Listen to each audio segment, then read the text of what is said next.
স্থানীয় সময় বৃহস্পতিবার ইউক্রেনের উত্তর পূর্বাঞ্চলীয় সুমি অঞ্চলে ড্রোন হামলা চালিয়েছে রাশিয়া। এতে হতাহত হয়েছেন বেশ কয়েকজন। ক্ষতিগ্রস্ত হয়েছে একটি বহুতল ভবন। দেশটির প্রেসিডেন্ট ভলোদিমির জেলেনস্কির বরাতে এ তথ্য জানিয়েছে বার্তা সংস্থা রয়টার্স। খবর পেয়ে দ্রুত ঘটনাস্থলে পৌঁছে আটকে থাকা বাসিন্দাদের জীবিত উদ্ধার করেন স্থানীয় কর্তৃপক্ষ। Тривають роботи на місці. এই ধরনের হামলা রুশ ক্রিয়াকলাপের বৈশিষ্ট্য হয়ে দাঁড়িয়েছে। হামলা চালানো একটি সম্পূর্ণ ভবনের অনেক পরিবারের জীবনে দুর্দশা নেমে এসেছে। এই ধরনের প্রতিটি হামলার জন্য বিশ্বকে জবাবদিহি করতে হবে। পাশাপাশি সন্ত্রাসকে কোনোভাবেই শাস্তির বাইরে রাখা যাবে না।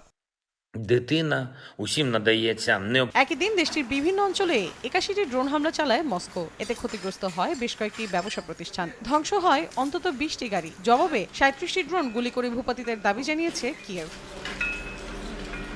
এদিকে রাশিয়ার পশ্চিমাঞ্চলের একটি ছোট গ্রামে গণহত্যা, ধর্ষণ ও নির্যাতন চালিয়েছে ইউক্রেনের সেনাবাহিনী। এতে প্রাণ হারিয়েছেন বেশ কয়েকজন। স্থানীয় সময় শুক্রবার মস্কোর তদন্তকারীদের জিজ্ঞাসাবাদের পর চাঞ্চল্যকর এ তথ্য জানিয়েছে কিয়েভের এক সেনা। গত বছর আগস্টে জেলেনস্কি বাহিনীর নিয়ন্ত্রণে চলে যায় মাত্র ৩০০ লোকের বসতির গ্রামটি। চলতি মাসের শুরুর দিকে পুতিন সেনারা তা পুনরুদ্ধার করলে বিভিন্ন বাড়ির বেসমেন্টে লুকিয়ে রাখা বেসামরিক নাগরিকদের পচনশীল মৃতদেহের খোঁজ পান তারা।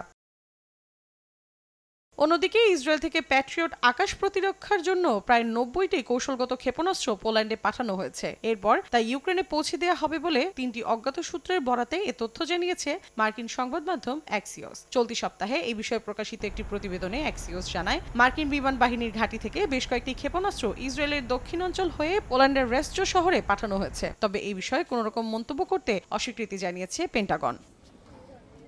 মৌসুমী সাথী, সময় সংবাদ।